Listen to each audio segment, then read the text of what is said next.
예레미야 33장 1절로 3절 말씀. 예레미야가 아직 시위대 뜰에 갇혀 있을 때에 야훼의 말씀이 그에게 두 번째로 임하니라. 이르시되 이를 행하시는 야훼, 그것을 만들며 성취하시는 야훼, 그의 이름을 야훼라 하는 이가 이와 같이 이르시도다. 너는 내게 부르짖으라. 내가 내게 응답하겠고 내가 알지 못하는 크고 은밀한 일을 내게 보이리라. 아멘.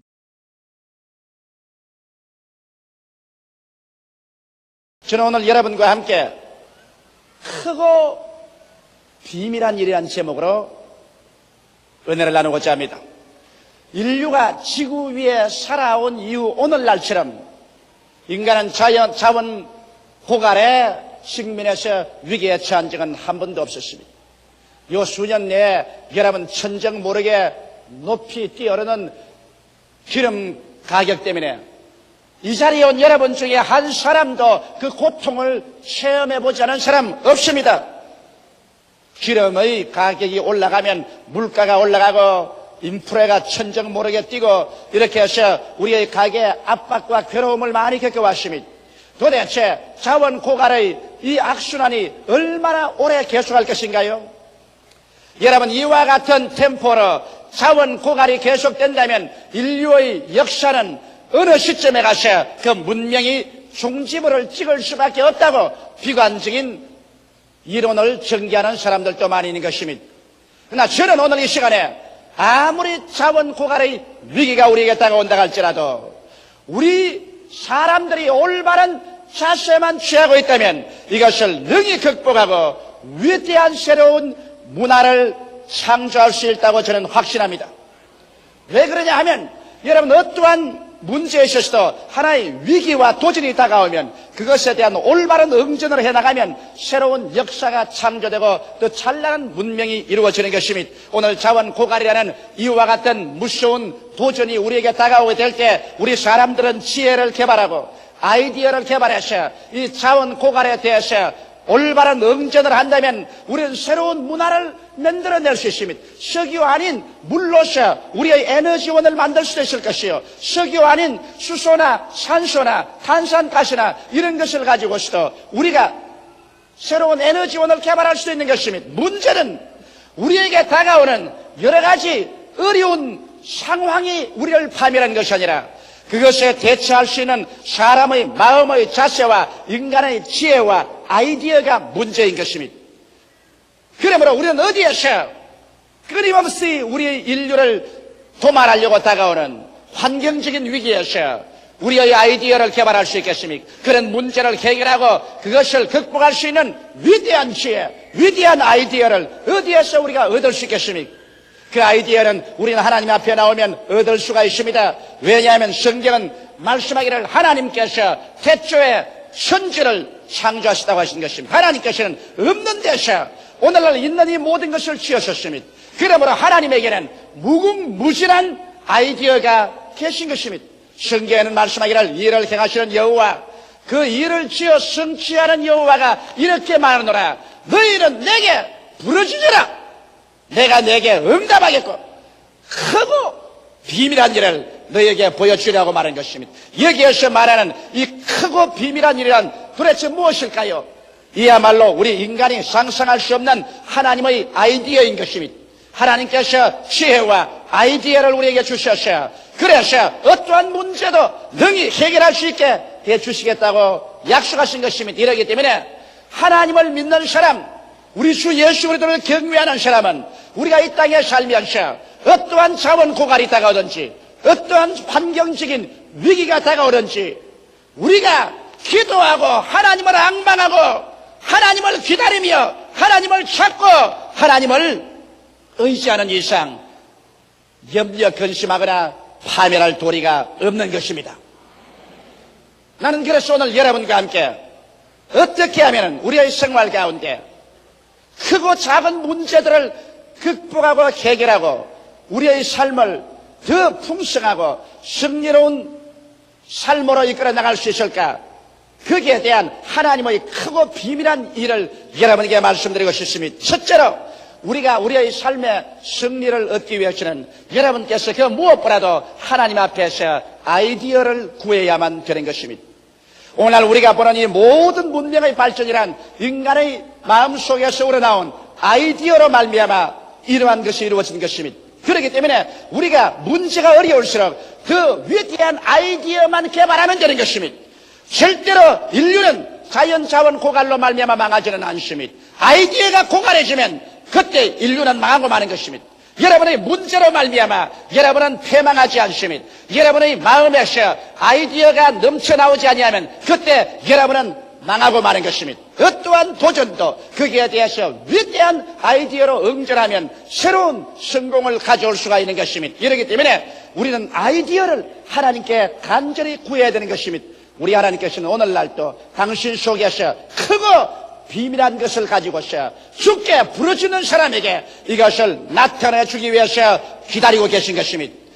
저는 근본에 핀란드의 헬싱키에 갔을 때 굉장한 아이디어 하나를 보았습니다. 그곳에 핀란드의 헬싱키의 도심지에 락샤즈라고 바위 교회가 있습니다. 이 바위 교회는 세계적으로 유명해서 하나의 관광 코스가 되어 있습니다. 그 왜 락처치가 유명하게 됐느냐? 그것은 핀란드 헬싱키 시당국에서 토지 이용상 도시 한가운데는 교회를 짓지 못하도록 그렇게 설정을 해놓았습니다. 그런데 그곳에 있는 루트란 교회가 도시 한가운데 교회를 세우기는 세워야 되겠는데 시당국에서 절대로 허락을 안 해주니까 어떻게 교회를 세울 것이냐. 그래서 그들이 모여서 구술회담을 하고 기도를 하는데 그 루트란 건축가 두 사람이 아이디어가 떠올랐습니다. 왜냐하면 헬싱키 도시 한가운데 큰 바위 덩어리가 내시. 이 바위 덩어리는 하도 바위 덩어리가 컸기 때문에 여기에는 집을 지을 수도 없고 아무 시설도 없어서 시 가운데 바위 덩어리를 그대로 내버려 놓은 것입니다. 그런데 여기에 이 건축가 두 사람이 아이디어를 개발한 것입니다.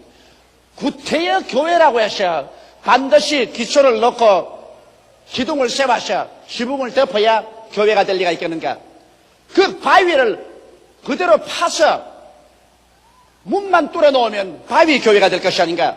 그렇다면 시에서는 교회를 못 지으라고 할 이유가 없는 것은 바위 그대로 내버려 놓고 바위 속을 이렇게 뚫어 가지고서 지붕만 싹 덮어 버렸으니까 그 역시 바위이시면 다른 것이 있는가? 그렇게 아이디어가 개발되어서 시에 그것을 요청했고 시의 허락을 받아서 그 바위를 거창스러운 바위를 그대로 싹 파가지고서 뚜껑만 싹 덮어가지고서 문을 떨어놓으니까 희한한 바위 교회가 되어버리고 마는 것입니다. 그래서 저희들이 그 바위 교회 안에 들어가 보니까 벽도 바위요, 땅바닥도 바위요, 전체가 바위 그대로 파놨는데 천정만 덮어놨었습니다. 그래 놓으니까 참 안에 들어가니 자연스럽고 인공미가 가해지지 않은 만세반석 우리 주 예수 그리스도를 상징하는 바위 교회로서 멋들어지기가 한량없어요. 그래서 아이디어는 문제를 해결한다는 그 사실을 저는 다시 한번 마음속에 깊이 느꼈습니다. 모든 다른 사람들이 도시 내 교회를 지을 수 없다고 말할 때 두 사람의 건축가의 머릿속에 들어온 아이디어는 훌륭한 바위 교회를 지어서 쓸모없는 바위가 오늘날 헬싱키시에서는 세계에서 저하는 관광객들의 관광 코스가 되어버리고 말한 것입니다. 성경은 야고보서 1장 5절로 8절에 이렇게 말하고 있습니다. 너희 중에 누구든지 지혜가 부족하거든 모든 사람에게 후히 주시고 꾸짖지 아니하시는 하나님께 구하라. 그리하면 주시리라. 오직 믿음으로 구하고 조금도 의심하지 말라. 의심하는 자는 마치 바람에 밀려 요동하는 바다 물결 같으니 이러한 사람은 무엇이든지 죽게 얻기를 생각지 말라. 두 마음을 품어 모든 일에 정함이 없는 자로다. 우리 주님께서는 여러분에게 오늘날 지혜를 주시기를 원하시고 계신 것입니다. 그러므로 지혜가 부족하거든 하나님께 구하라고 말하고 있는 것입니다. 지혜라는 것이 바로 생활의 아이디어인 것입니다. 이 아이디어를 구하라.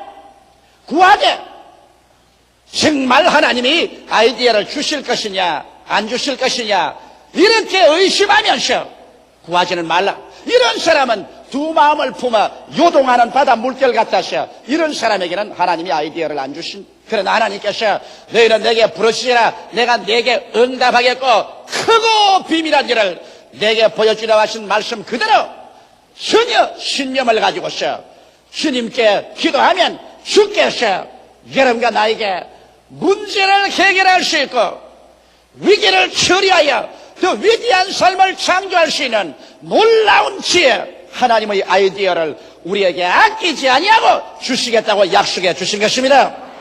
이러므로 우리는 크고 적은 일에 있어서 모두 다 하나님의 아이디어를 받아서 인생을 기차게 위대한 삶으로 이끌어 나갈 수가 있는 것입니다. 그러면 여러분께서 이렇게 기도해서 여러분의 마음속에 기발한 크고 비밀된 아이디어가 돌아오면 어떻게 할까요? 둘째로 그 아이디어에 꿈의 옷을 입혀야 되는 것입니다. 여러분, 아이디어가 하나의 계란이라고 말한다면 여러분 꿈은 앙탁이 그 계란 위에 앉아서 계란을 품고 있는 것과 같은 것입니다. 여러분께서 시골에 자라셨으면 시골에서 이런 봄철이 되면 계란을 품겨서 병아리를 깝니다. 계란 위에 앉아있는 암탉이 여러분 모이도 주워 먹지 않냐고 눈이 새빨갛게 해서 깜빡깜빡하고 앉아있는 모습을 본 사람이 있겠죠. 저도 시골에서 과수원에서 아버님께서 계란을 병아리 깔려고 하기 위해서 불안식일 때 빨리 병아리가 보고 싶어서 계란을 품고 있는 암탉 앞에 가서 제가 쳐다본 적이 많이 있습니다. 암탉은 빨간 눈을 반짝반짝하면서 계란 위에 앉아있는데 마치 내 생각에는 암탉이 계란을 품고 병아리를 꿈꾸고 있는 것 같은 그런 생각을 느껴볼 수가 있는 것입니다.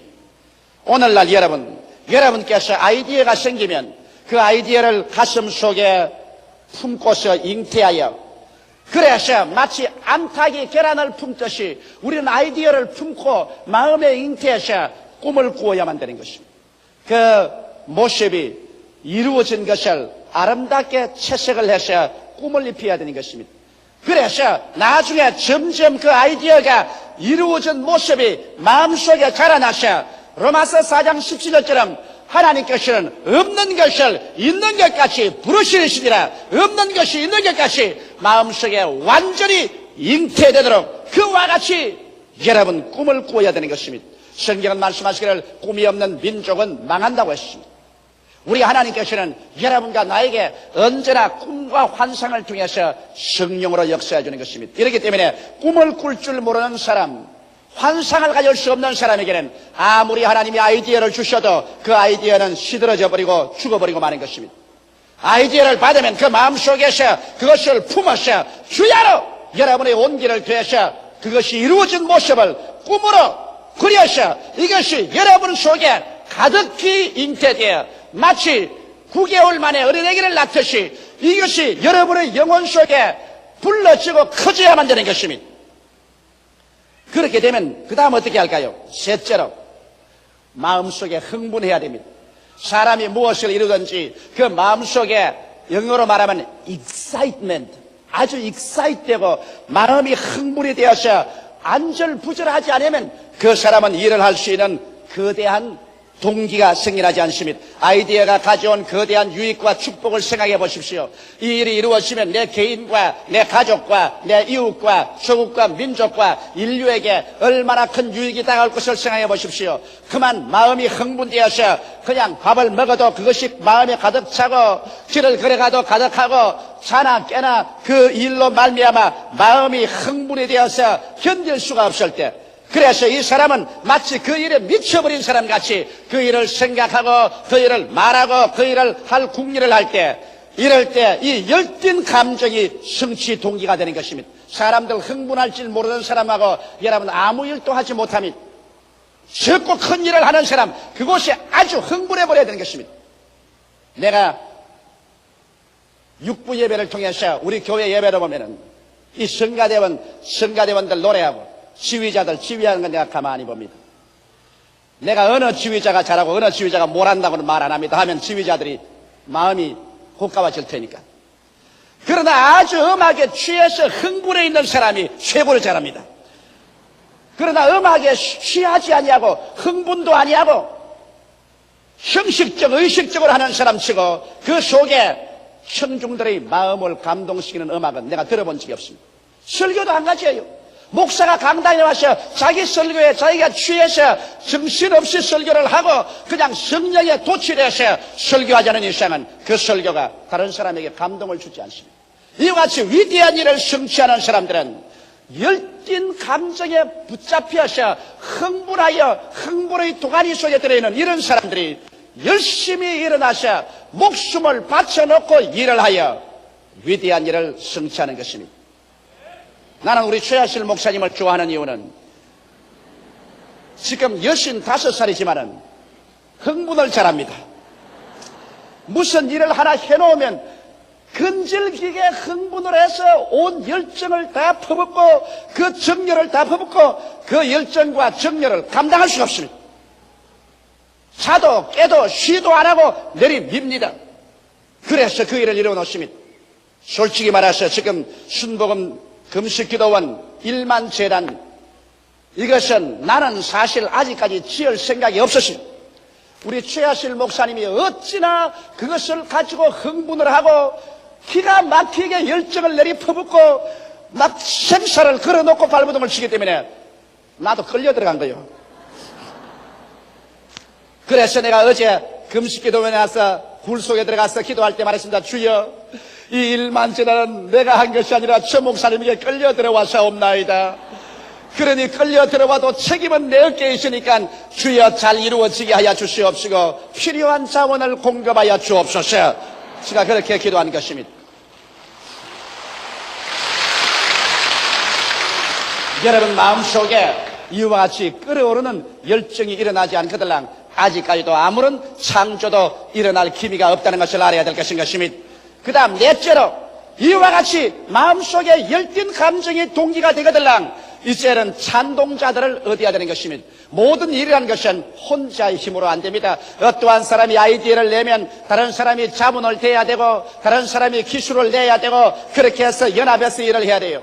어떠한 일이라도 팀워크가 이루어지지 아니하면 위대한 일은 이루어지지 않습니다. 하나님께서 천지를 지으실 때도 하나님께서는 성부 아버지가 모든 계획을 세우시고 성자 예수님이 직접 나와서 일하시고 성령 하나님께서 모든 능력을 다 제공하여 주셔서 성삼위일체 하나님의 팀워크를 통해서 오늘 천지와 만물이 이루어진 것입니다. 하나님도 천지를 지으시는데 삼위일체 하나님이 팀워크가 되셔서 일을 하시는데 하물며 여러분과 내가 일하는데 혼자서 일하겠다면 그 일이 이루어지지 않은 것입니다. 이러기 때문에 여러분께서 아이디어를 갖고 그것이 꿈으로 말미암아 완전히 잉태되어 마음의 확신으로 채워지면 이것으로서 마음에 기차게 흥분해서 열띤 감정의 성취 동기가 이루어지면 이것을 사람들에게 말해서 설교를 시켜야 하는 것입니다. 자원이 있는 사람 설교를 시켜야 되고 기술이 있는 사람 설교를 시켜야 되고 능력이 있는 사람 설교를 시켜서 그래서 여러분이 함께 뛸 수 있는 팀워크가 이루어져야 위대한 일이 이루어지는 것입니다. 나는 우리 순복음 중앙교회가 오늘 단일교회로서 세계의 최대의 교회가 이루어졌다고 하는 이유를 잘 압니다. 그것은 왜냐? 먼저 저와 우리 최하실 목사님과 팀워크가 이루어졌기 때문에 된 것이요. 우리 교회 장로님들과 팀워크가 이루어지고 우리 교역자들과 팀워크가 이루어지고 우리의 구역장님, 우리의 조장님, 우리 성도들과 이와 같이 한결같은 팀워크가 이루어져서 우리 교회 생긴 이후로 지금까지 아직도 한 번도 교회가 분쟁이나 분리된 일이 없었기 때문에 세계 최대의 교회가 이루어지게 된 것입니다. 할렐루야. 나는 우리 교회를 자랑할 때 교회의 숫자를 자랑하지 않습니다. 교회 숫자야 이렇게 이루어질 수 있죠. 25년이 넘도록 우리 교회는 한 번도 분열된 적이 없습니다. 교역자끼리 분열된 것도 없고 당회 장로님들끼리 분열된 것도 없고 우리 평신도끼리 분열된 적이 없습니다. 우리는 예수 그리스도 가운데 여러 가지 이견이 서로 부딪히더라도 그리스도 가운데 나중에 전국적으로 언제나 사랑하고 용납하고 용서해서 하나가 되어서 한 뭉치가 되어서 팀워크가 되어왔기 때문에 오늘날 세계 최대의 단일교회라는 이 크나큰 교회를 이룰 수 있는 기적이 일어났던 것입니다. 할렐루야. 이것을 자랑하고 나는 끝까지 이렇게 하나님이 해주시기를 간절히 간구합니다. 그 다음 다섯째로 이렇게 되면 여러분은 이제는 목표를 설정하고 기간을 정하고 계획을 세워서 렛츠고 시작하자 출발을 해야 되는 것입니다. 오늘날 수없이 많은 사람이 인생에 실패하는 이유는 그들의 삶에 분명한 목표를 설정하지 않냐고 목표가 이룰 수 있는 기간을 설치하고 그 계획을 세우지 않습니다. 사람이 여러분 일에 목표를 세우지 아니하면 방향을 잃은 사람 같아서 바람 부는 대로 물결 치는 대로 이리 밀리고 저리 밀리고 아무것도 못합니다. 목표를 세워놓고 그 다음에는 기간을 정해놓으면 이제는 결사지게 되는 것입니다. 방향이 뚜렷해지고 이제는 기간이 정해졌으니 이 일을 이루어지겠다고 그래서 시간도 노력도 물자도 그것에 집중할 수 있게 되는 것입니다. 이러므로 반드시 목표와 기간을 정하십시오. 그래야 방향이 설정되고 그 일을 이루겠다는 마음속에 동기가 일어나셔 자나 깨나 먹으나 안 먹으나 그냥 정신없이 뛸 수 있게 만들어지는 것입니다. 그리고 난 다음 목표가 뚜렷하면 이제 내가 뛸 때 내가 어느 정도 성공했는가 아직까지 어느 정도 실패하고 있는가를 측량해 볼 수가 있으며 또 성공했으면 그 목표에 비추어 보아서 자신이 생기는 것입니다. 더 믿음이 생기고 더 신념이 생겨서 더 힘차게 일해갈 수가 있는 것입니다. 수없이 많은 사람이 실패하는 이유는 목표를 설정하지 않기 때문인 것입니다. 제가 수년 전에 오스트라리아에 갔었을 때 오스트라리아 교회가 잠자고 있었습니다. 거기에 있는 교역자들이 내게 와서 물었습니다. 우리는 무엇이 병들었습니까? 무엇이 잘못됐는지 조 목사가 진찰을 해 주십시오. 그래서 저는 오스트라리아 교회의 목사님들 만나 이야기해 보셨습니다. 평신도들과 만나서 이야기해 보셨습니다. 그 결과 나는 그들에게 중대한 병이 걸린 것이라 보았습니다. 그들은 지난 10년 동안에 오스트라리아 하나님의 성회가 2%밖에 성장하지 않았다고 말한 것입니다. 2% 성장이란 안 자란 것과 같습니다. 자녀만 낳아도 2% 이상은 돼야 될 것인 것입니다.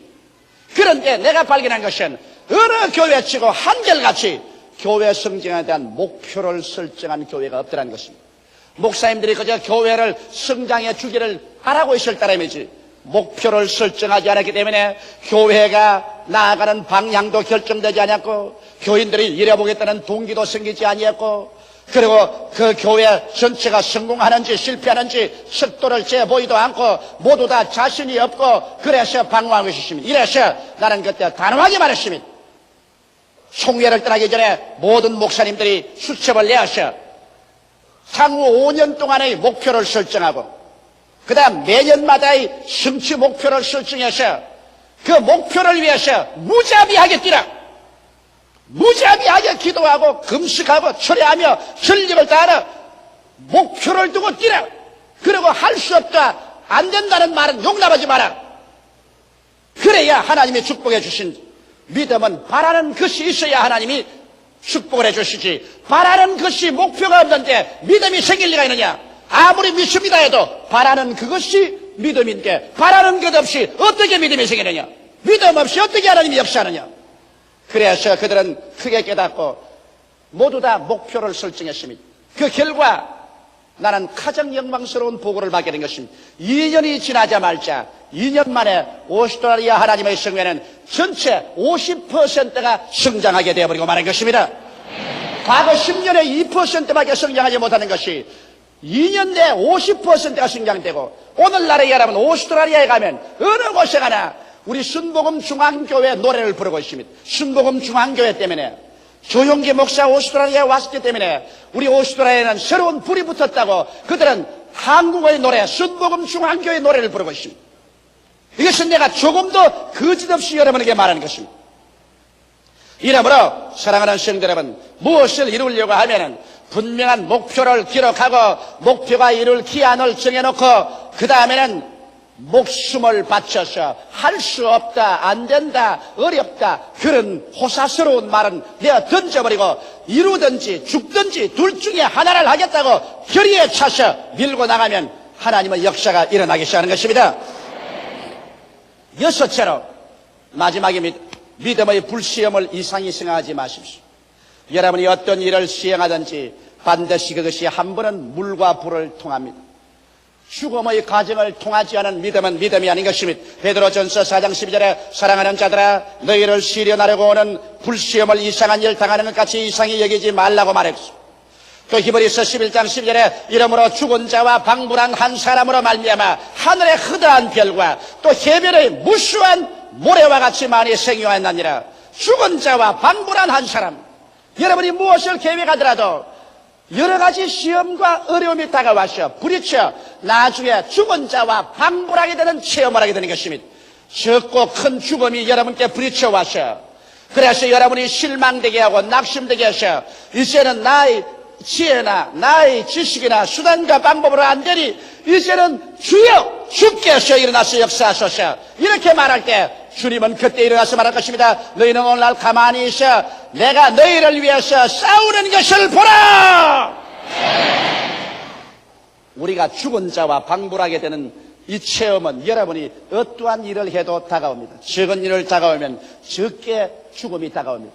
큰 일이 다가오면 큰 죽음이 다가와서 여러분 인간 교만이 깨어지고 인간 자랑이 깨어지고 그 발 앞에 엎드려 주여 이제는 나의 힘으로는 할 수 없습니다. 주님이 나타나 주시옵소서.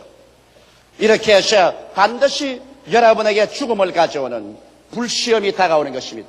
이 불시험을 통하여 내가 깨어지고 내가 주님 그 발 앞에 엎드려서 나를 보지 말고 내 자랑하지 말고 우리 주 예수 그리스도를 바라보고 없는 것을 있게 만드는 주님께 의지하게 될 때 주님께서 나타나셔서 오늘날 또 홍해수를 갈라놓는 것입니다.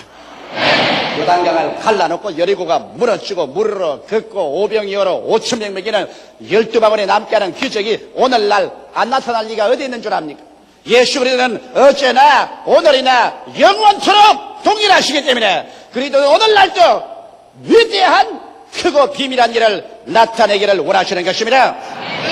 우리가 두려워할 것은 자원 고갈이나 문제가 아닙니다. 이런 것은 문제가 아닙니다. 오직 그것에 대처할 위대한 지혜와 아이디어가 고갈될 때 이것이야말로 우리가 두려워할 것인 것입니다. 오직 여러분 개인이나 가정이나 사회나 사업이나 세계가 아이디어가 고갈하게 되면 그때 인류의 종말은 다가오고 문나는 파탄에 이르게 되고 말 것인 것입니다. 그런데 인류에게 끊임없는 새로운 아이디어를 산출할 수 있는 길이 어딘지 압니까? 여러분 하나님은 바로 아이디어인 것입니다.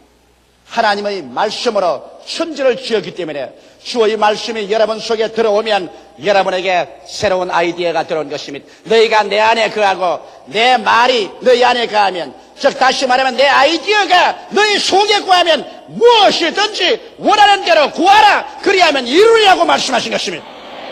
여러분이 주 안에 거해서 하나님께 부르시는데 주의 아이디어, 주의 말씀 우리 속에 들어오면 승리는 그때부터 출발하는 것입니다. 우리 다 같이 고개 숙여 기도드리겠습니다. 살아계신 아버지 하나님, 우리 인류 가운데 들어온 가장 위대한 아이디어는 예수 그리스도인 것을 알게 하여 주시옵소서. 하나님의 아이디어인 예수 그리스도로 말미암아 죄와 불의와 추악, 죽음과 저주와 절망에서 해방을 얻고 영생을 얻는 하나님의 아이디어를 받아들여 영원한 삶을 얻는 우리들 되게 하옵소서. 예수님 이름으로 기도드리옵나이다. 아멘.